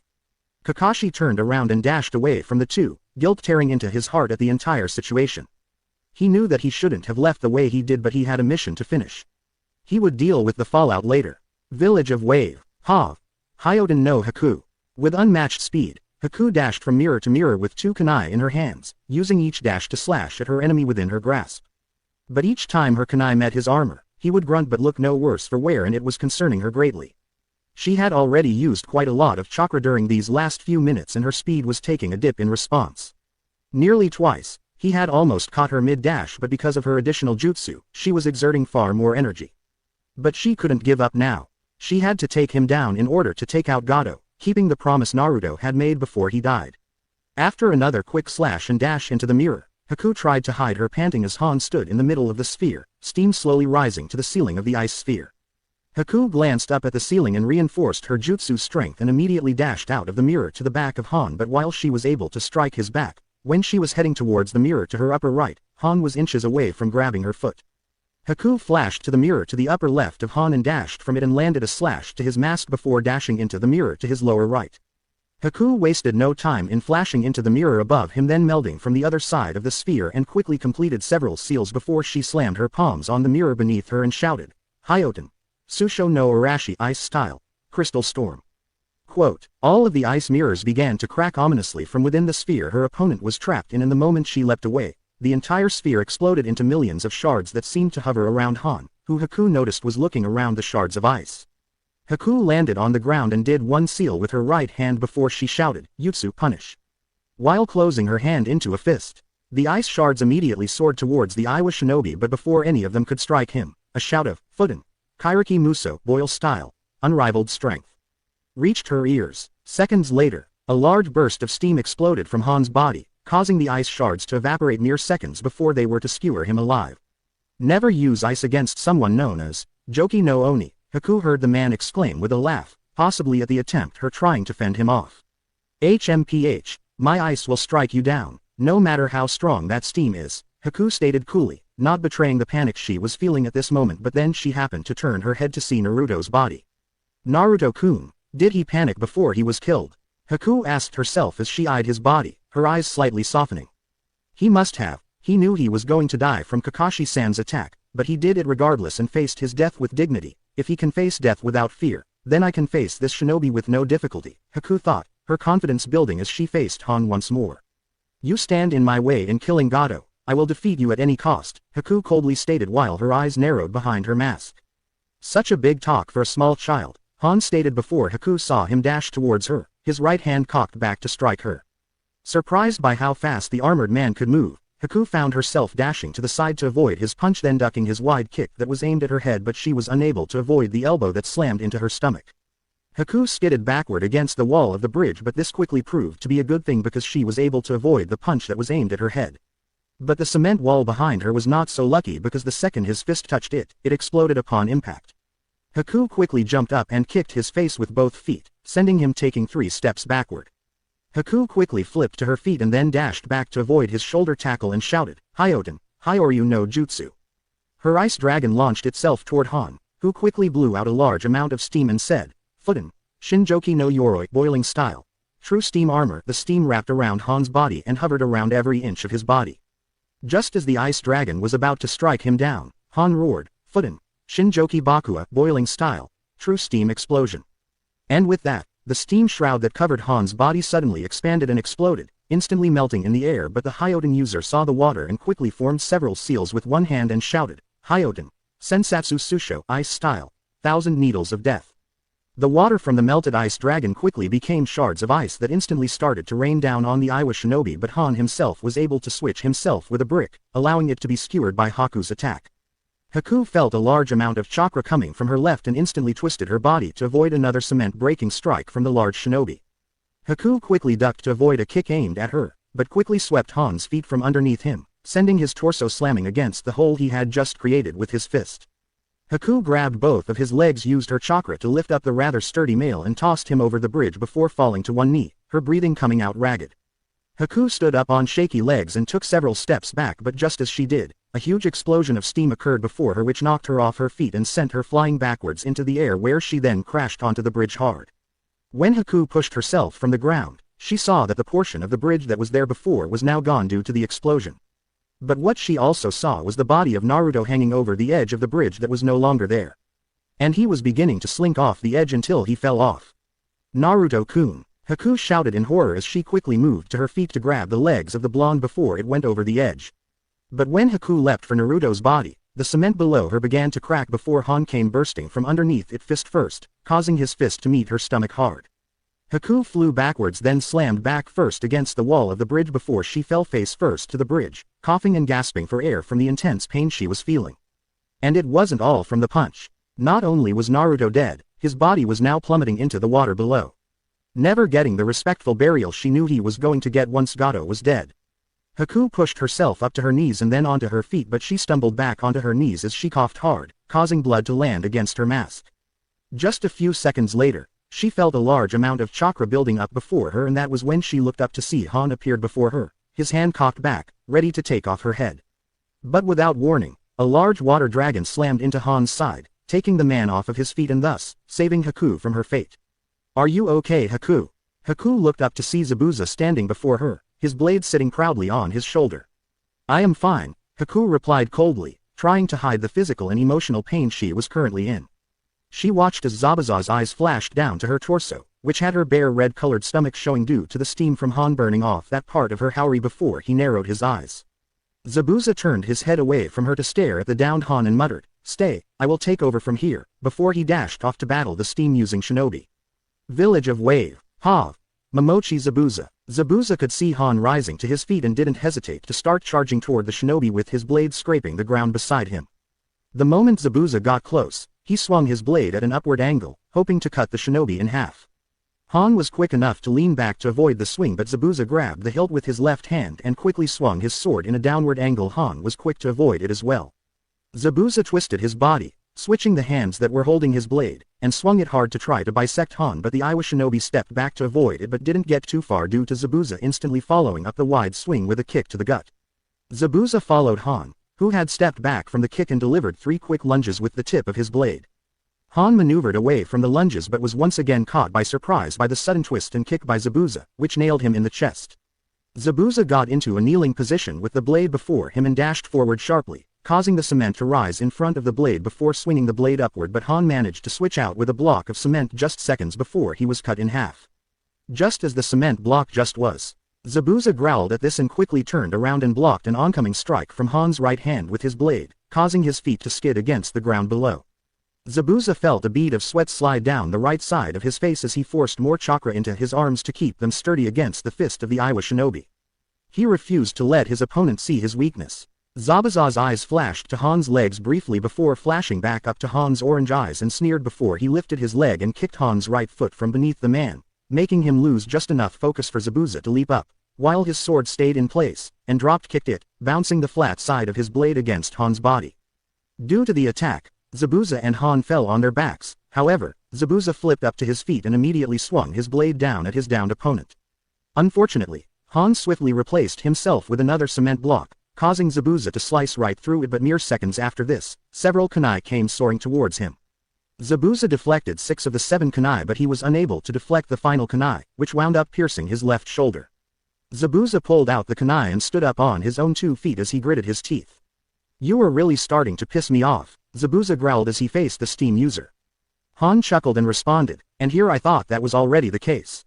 Zabuza didn't share Han's amusement nor his attempt at a joke and quickly showed him this when he dashed towards him with his blade in the air, ready to strike him down, but when his sword came down, Han was able to step backward to avoid the strike before he leapt up to kick Zabuza in the face. Zabuza's back slammed against the wall of the bridge, which caused him to drop his weapon, and took a single step forward and saw Han's fist coming towards him.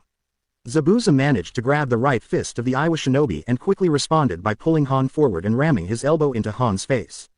Han stumbled back, lifted his leg, and kicked Zabuza hard in the chest, breaking several of Zabuza's ribs, which caused Zabuza to cough up blood behind the wraps on his face.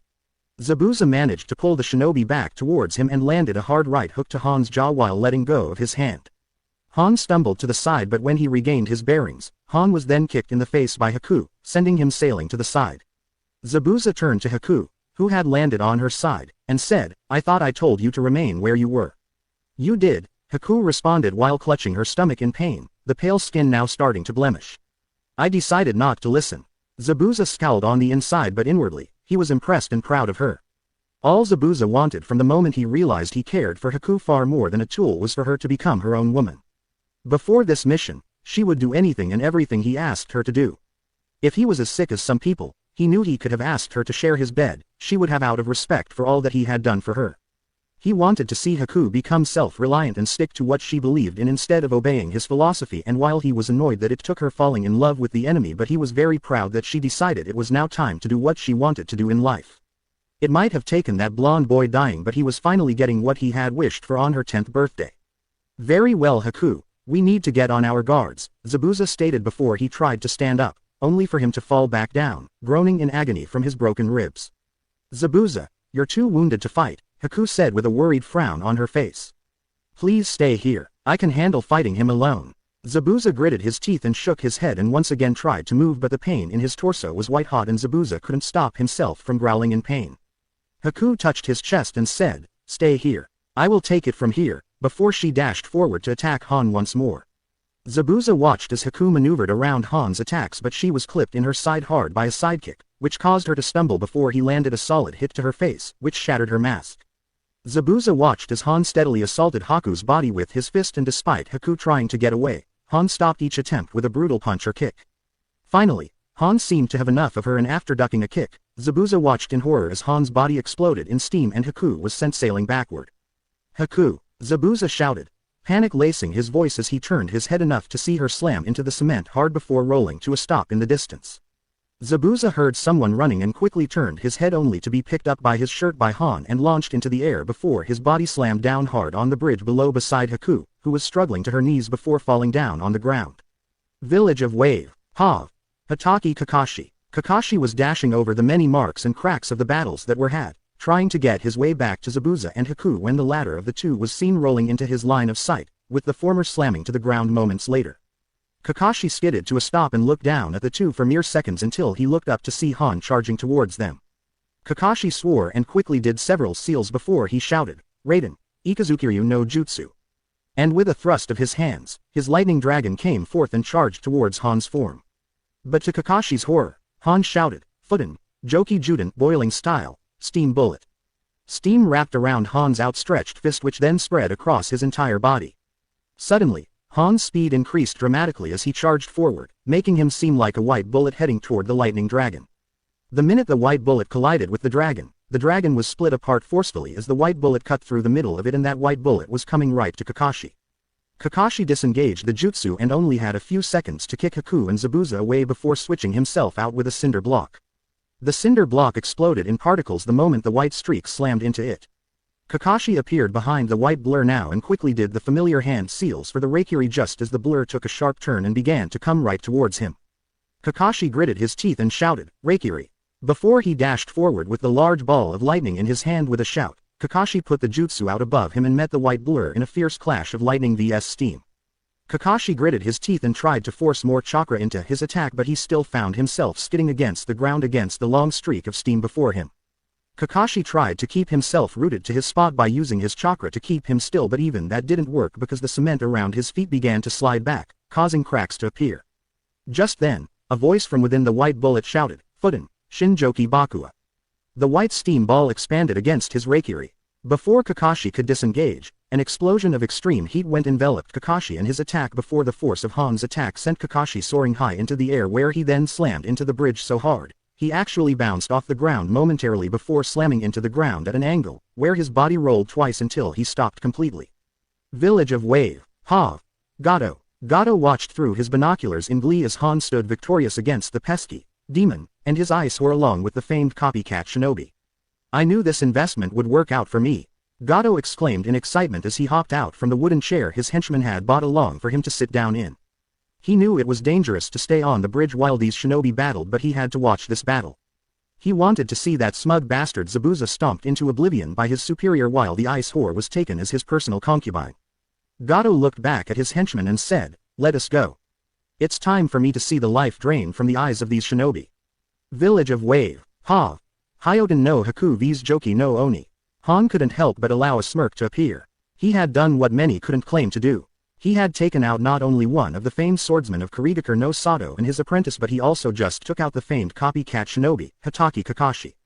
And he didn't even have to use Kokuo's chakra. Though if he had known how quick this battle would have been, he would have used the demonic chakra as quickly as possible.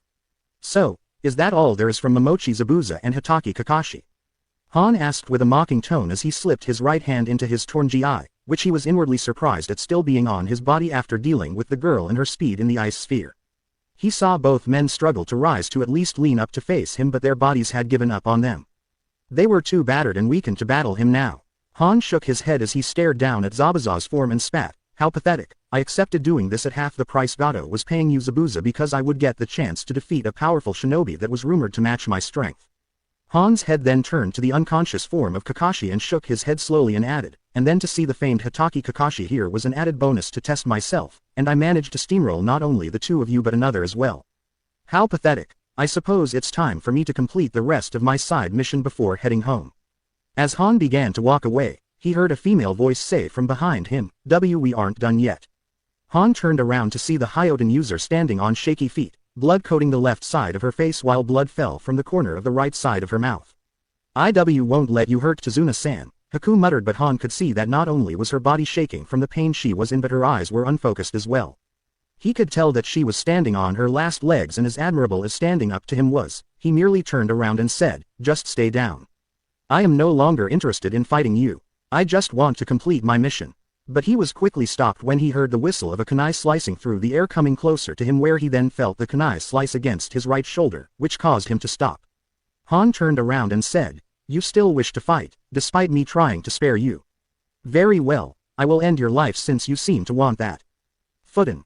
Joki Juden. Steam exploded from Han's armor as he charged towards Haku at breakneck speeds, but Haku quickly dodged to the side to avoid the oncoming steam-covered shinobi and quickly grabbed the unconscious Kakashi and hoisted him over her shoulder. Fuden. Joki Juden. Haku once again avoided the shinobi by rolling to the left side of the bridge towards Zabuza. She swiftly hoisted her former master's body over her bare shoulder and then vaulted over the bridge before Han's fist slammed through the cement. Haku gritted her teeth as she hung upside down underneath the bridge and quickly ran to the other end of the bridge where the village would be, needing to get away as quickly as possible. Han looked over the edge of the bridge and let out a low chuckle as he felt her chakra signature running towards the end of the bridge where the other two chakra signatures were, and murmured, "Run as fast as you can, Hyoden user, you won't get far." Han smirked and immediately began to charge forward to where he expected Haku would be. Village of Wave. Ha! General, what the hell do you think you're doing here?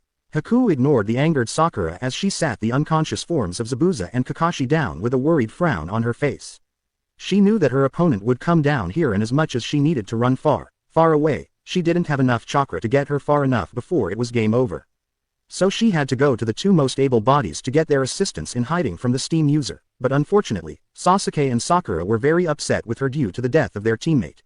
Which was a legit reason to be upset with her, being that she felt it was her fault in getting him killed, but now was not the time to drown in that guilt. She had to get Zabuza and Kakashi out of there before it was too late. Haku stood up to turn around to face Sasuke but was stopped when Sakura suddenly appeared before her, anger in her jade-colored eyes. "How dare you show your face here?" Sakura asked her, making Haku narrow her own eyes. "We have no time for this," Haku told her, but as she tried to move to the side, Sakura instantly stepped in her way again. "We will make time," Sasuke told her as he quickly joined Sakura's side, his black eyes radiating hatred for her. "You are the reason that Naruto is dead. The least you can do is tell us why. And I will once this is all over, but we need to get out of here before he gets here," Haku promised, her voice taking on a pleading tone as her worry continued to increase. The longer she remained here, the shorter their chances were to get away. "No," Sakura shouted. "Naruto may have been an idiot, but he was our idiot. Our friend, and he's gone now. We need to know why." And since Kakashi-sensei and your partner is unconscious at this moment, you're the only one alive that can tell us why he had to die, Sasuke added with a cold look on his face. Haku was agitated by Sakura's saddened face as well as Sasuke's cold expression, and as much as she wanted to hold back her annoyance, she found herself unable to as she asked with a scathing tone, "And why do either of you care so much?" Her tone seemingly took Sasuke and Sakura by surprise, but Haku quickly jumped on this and said, "If you two were such good friends to him, then why did he feel so out of place within his village? Why did he ever feel alone with two such good friends like you two?" And Naruto was lonely, Sakura whispered, her eyes looking down at the ground for a moment, her tone showing both surprise and sadness for the whisker-marked shinobi. "He never showed it to us. He was always smiling and joking and being a general dork," Sasuke said, his voice equally quiet as well. "Well, guess what? He was lonely in Konoha. As his friends, he should have been able to go to you two and tell you how he really felt instead of giving me the chance to know it." As Haku walked past the two genin, she said with a sad tone in her voice, "If you two were there for him, he wouldn't have met me in the forest that day, he wouldn't have fallen in love with me, he wouldn't have taken Kakashi's technique for me, he wouldn't have died for me, his enemy." Haku still couldn't shake the intense guilt that filled her heart when her mind thought back to his death. Haku quickly shook her head and opened her mouth to say something, but Han's voice was heard instead. "So this is where you went. I knew you would come here to join your friends." Haku turned around to see Han standing a few feet away from them, his right hand hanging from his gi as he chuckled softly. What no one noticed was that there were little balls of orange light floating up from the waters below and into the air around them. Haku instantly got on guard and pulled out several senbon and said, "I was hoping to not be here, but things had to be discussed." Han nodded in understanding, his hand sliding out of his gi as he said, "Understandable, but that doesn't mean you can run off after wanting your death." Haku turned her head to Sasuke and Sakura and exclaimed, "Take Zabuza and Kakashi away from here.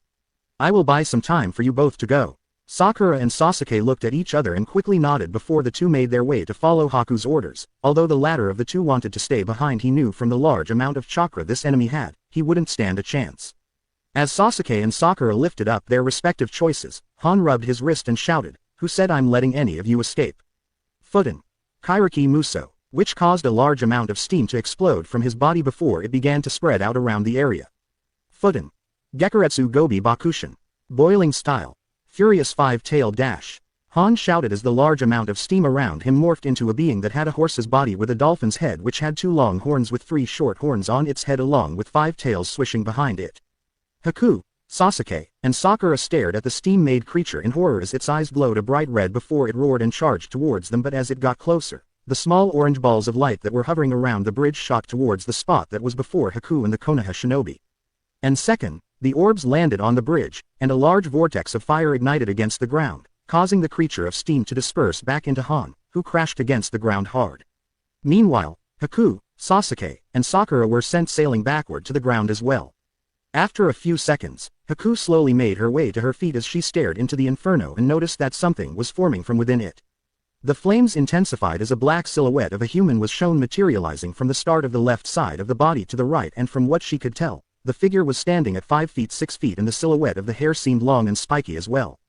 The tower of inferno began to lower and ebb away, and once it did, Haku received a shock that made her audible gasp. The first thing she saw was that familiar navy blue and neon orange jumpsuit that was worn on Naruto and even had the Konoha Hyate around his forehead. The jumpsuit even had a large hole in the jacket and shirt where he was struck. Haku looked at the face and saw the familiar tan skin, ocean blue eyes, and the 3 whisker marks on both cheeks, but the hair, while it was moderately spiky, it had grown into a low ponytail that fell between his shoulder blades. The figure was also far taller than he was before, and the jumpsuit looked tighter on him as well. She could see through the large hole in his shirt that he had more muscle than before, and even the baby fat that was previously on his face was gone, leaving it smoother and sharper as well. But despite the changes, she could see the person she had fallen in love with during the past few weeks in wave within this new image. "Are you okay?" the male asked, his voice sounding a little rough and deep to her but still holding the familiarity that she was used to. Sasuke and Sakura were seeing this as well, and they had a look of pure shock on their faces. It can't be, can it?" Sasuke whispered in disbelief. It couldn't be the dope. Kakashi and Haku had said he had died and their voices rang the truth, and yet he was there, and he looked different as well. Sakura was in a similar boat as Sasuke as she stared at the new arrival, her thoughts ranging from shock to relief and happiness. When Kakashi had told them that Naruto had died, Sakura couldn't stop the guilt from pouring into her heart, and it had only gotten worse with Haku's own words. She had treated him so horribly throughout their entire life when all he wanted was a friend. She thought that she would never get the chance to apologize, but now that he was back, she could make up for all of the evil she had done to him. Sakura then allowed a small blush to form on her face when she realized how cute he was looking as well. "Why you're..." Haku shuddered out, tears falling down her blood-covered cheeks as she sat there on the ground for a few moments before she leapt up and hugged him tightly, her sobs muffled due to her face hiding against his jacket. The teen gave her a tender smile and said, "Sorry it took so long. A hero usually comes at the nick of time." Haku giggled tearfully against him and tightened her hold around his neck. She didn't care that they were in the middle of a mission, and she didn't care that her enemy was still standing. All she cared about was that Naruto was alive. She could feel Naruto push her away as gently as possible as he whispered, "This reunion, as wonderful as it is, needs to wait. I have some business to handle. Stand down until it's over." Haku immediately shook her head and shouted, "I refuse. I don't know how you came back to life, but I will not leave you alone to face him. Kakashi-san, Zabuza-san, and I weren't able to defeat him, and it was 3 of us." Naruto shook his head, turned away from her, and firmly said, "Trust me. I will not die again. Just stay put. This won't last long." Haku stared at his back, clearly distressed at wanting to stay by his side, but she understood why he needed her to leave. Despite his best wishes, she nodded her head and said, "Please Naruto-kun, stay safe," before she ran to Sasuke and Sakura, hoping that he knew what he was doing and that he would stay safe. For her, village of Wave, Uzumaki Naruto vs Joki no Oni. "So, you finally decide to realize that you are interfering in my business." Naruto turned his head to glance at Han. The warm look in his eye that was there for Haku was completely replaced by a cold fury that no one could match. "Who are you?" Naruto demanded, fire embers beginning to float around him slowly. "On second thought, I don't need to know the name of a dead man." The man before him laughed at his words, causing his frown to deepen and his eyes to darken dangerously. Such words for a child who does not understand that they are moments away from certain death. "I am Joki no Oni, Han. As I said, I don't need to know the name of a dead man," Naruto responded before an aura of hellfire covered his being, his eyes now glowing a fiery orange. Han laughed at this and immediately charged at Naruto at top speed, his right arm cocked back, but the second Han came close, Naruto's body vanished in flames and ashes, leaving Han to punch said ashes. Naruto swiftly appeared behind Han and threw a right, flame-covered fist that slammed at the base of Han's spine hard enough for the armor to crack. Han quickly turned around to throw a steam-covered punch, but Naruto dodged it and delivered a hard right jab to his face before leaning forward to land a left uppercut with flames covering his left hand, sending Han shooting into the air and to the ground moments later. Naruto let a cruel smirk appear on his face as he reared his right arm back, waiting for Han to stand up, and the minute he did, Naruto lunged his right arm forward, and a thick strand of hellfire shot out from his wrist and towards Han, with the end of the hellfire shaped like a kunai. Seeing this, Han quickly shouted, "Fuden, Joki Domu." Steam shot out from his armor, and once again, the steam warped into a dome, but the stream of hellfire shot straight through the dome as if the dome didn't exist and slammed into Han's armored chest. Han was stunned by this. That wasn't possible. Nothing could go within his Joki Domu, nothing, but somehow, this had not only done just that, but it went through his armor. He could even feel the hot steel stabbing within his ribcage, and had he not worn the armor, it would have pierced his heart, killing him. The flames quickly cooled down and faded away, revealing a silver chain that Naruto was now holding in his hand. Naruto gripped the end of the chain with one hand while wrapping his free hand in front of the chain and pulled on the chain hard as he yelled, "Get over here." Han's feet scrapped against the ground hard before he was finally pulled forward towards Naruto, and the minute he came in reach, Naruto's feet exploded into fire. Naruto performed a back flip just as the chain disappeared and nailed Han hard under the chin and completely breaking his mask and the front of his armor, sending the steam user flipping backward in unison with Naruto, with the only exception of Naruto landing on his feet while Han slammed down on his back. Naruto watched as Han looked up and rolled back on his feet before dashing back, obviously trying to gain some distance from his opponent, but Naruto instantly lunged his left hand out and the same stream of hellfire came flying out of his wrist and towards Han. This time, Han managed to avoid being struck by it and launched himself towards Naruto with a shout of, "Fuden, Joki Juden." Naruto watched as the steam bullet came charging for him, and instead of moving, Naruto ignited the hellfire in his hand and summoned more of it to wrap around his body. Naruto quickly dashed forward with his fist cocked back, and just as he got close, he moved his arm forward, and immediately, the two forces collided. The clash seemed to last a lifetime compared to several seconds until the steam began to ebb away, leaving Naruto's fist to collide against Han's armored fist, which immediately shattered upon impact, breaking every bone from Han's hand to his elbow. Han's eyes widened in agony as the flame-covered fist left his broken hand and came inches towards his face, but Han quickly switched himself out with a small brick, causing Naruto's hand to shatter that completely. Naruto's face morphed into a look of annoyance as he lowered his right hand and placed it somewhat behind his back as Han appeared a few feet away, his left hand bleeding and bruised. Han clutched his left hand and stared at the small teen with a look akin to shock. This surely was a joke. He had to have been. His armor couldn't have been ripped in half by a basic move like that. His armored mask couldn't have shattered from a move like that, and his hand shouldn't be broken at all by this. This wasn't right at all. What the hell was going on? Village of Wave. Hav. General. Haku couldn't believe what she was seeing. Naruto had not been alive for less than 10 minutes and he was doing more damage than she, Kakashi, and Zabuza combined. What the hell had happened to him? You look shocked, Haku-san, Sakura stated as she stared at the Hyoden user in concern. I am. Naruto-kun is doing so much damage to him and even bypassed his attacks, Haku replied with a stunned look on her face. You act as if this is a miracle or something, Sasuke told her, albeit also surprised due to the skills Naruto was showing. Before seeing all of this, all Sasuke knew of Naruto was that he made tons of clones and had a huge amount of chakra, but now, apparently, things were hidden from them all. Did Kakashi know about his skills? It is, Zabuza-san, Kakashi-san, and I fought against him for an endless amount of time and yet we never damaged him like this. We couldn't bypass his steam either and yet Naruto-kun was able to do it without any difficulty, Haku explained, shocking both Konoha shinobi silent. Whoa. I didn't know Naruto was so strong, Sakura said with a look towards her blonde teammate, who was currently engaged in a fierce stare down with that other shinobi. Cha, he is truly whooping that. You take him down, Naruto, and show him who is the boss. Inner Sakura shouted as she punched the air, making the real Sakura sigh a bit. Village of Wave. Uzumaki Naruto vs Joki no Oni. How is this possible? Han asked, completely in awe as he felt the cold air of Wave hit his exposed and wounded chest. No Kaiden jutsu could have ever broken through my defenses. Not my jutsus and not my armor. What the hell is this? Naruto narrowed eyes and gave a rather cruel smirk.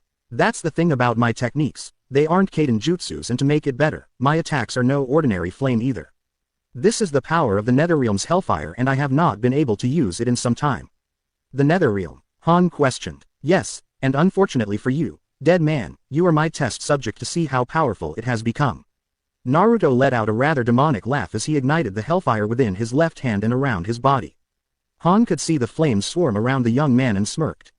For the third time in his entire life, Han had felt an emotion that he hadn't imagined he would feel again.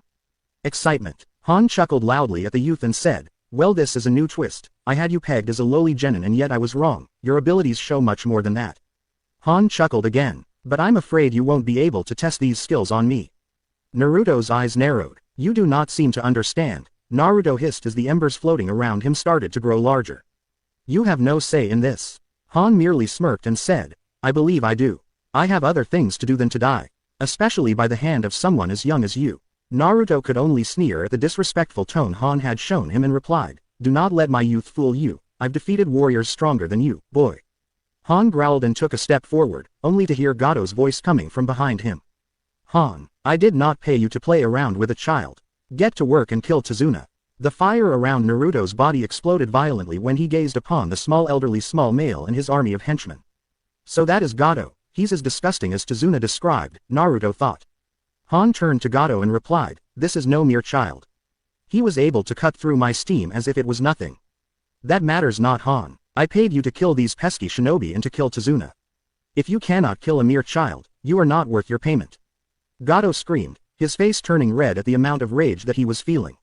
Han was going to respond to his employer's anger when Naruto suddenly said, Gato, the same Gato that is responsible for Wave being like this, it is about time you showed your face. Naruto watched as the hideous man looked at him and with a proud tone, he said, I am the very same. Not that I am surprised that you wouldn't know the savior of this pathetic place. A burst of dark laughter left Naruto's lips, his anger all going towards Gato himself. Then on behalf of this pathetic place, there is a debt that you owe and I'm looking to collect. A debt that I owe to this place. How foolish of you to presume that I owe any debt to this worthless village. Gato exclaimed as Naruto remained silent as if buying his time before he struck. I don't think you know who I am, child. I am Gato, king of the underworld, and I have connections in every location in the entire world. I have, can, and will buy as many villages as use up all the resources I please to get what I desire, and no one, man or child, is going to stop me. Gato boasted loudly before he turned to Han and said, "And as for you, you will go there and kill this insolent worm and his friends, get that ice whore and kill Tazuna. Do you understand?" Han narrowed his eyes at the man and said, "Listen up you sniveling fool, the only reason I am here is because I wanted to fight Momochi Zabuza. I have defeated him and Hatake Kakashi to boot. I wanted to finish this mission to get my pay and go home, but listening to you boast like an idiot and speak down to me as if I was one of your pathetic little henchmen has crossed the line. I am finished. Our deal is off. I'm going home." What? Gato exclaimed in horror as Han began to walk away from Gato and toward Naruto himself. "You can't do this." Gato screamed, but Han continued to ignore him until he came up face to face with Naruto, who scowled up at him. "You and I on the other hand are far from over," Han stated as he narrowed his eyes at the blonde shinobi before he smirked and said, "I heard the Hyoden user call you Naruto. Knowing your name and knowing you come from Konoha, I will find you and we will finish this." Han then leaned down and whispered into the blonde's ear, "And when we do meet, I will introduce you to my demon, Kokuo." And with those words, Han leaned up and walked past Naruto and past the ground, but Han did take time to nod and smirk and Haku, who scowled in return. Naruto watched Han leave from the corner of his head and shook his head at the cowardice of Han but decided to let him go for now. Besides, he had a debt to fulfill with the loudmouth midget that was currently running his mouth in front of his army. "I cannot believe this. The nerve of that pathetic swine to walk away when I paid him the money. No matter, I will still destroy this village with my men." Gato shouted at the shinobi before he turned to his army and said, "I will pay everyone double for the death of every single man, woman, and child that is killed." The men roared in approval at this, but Gato wasn't done yet. "And I will pay quadruple for anyone that gives me the heads of these shinobi that stand in my way." Gato roared to the army, who roared as well, readying themselves for battle.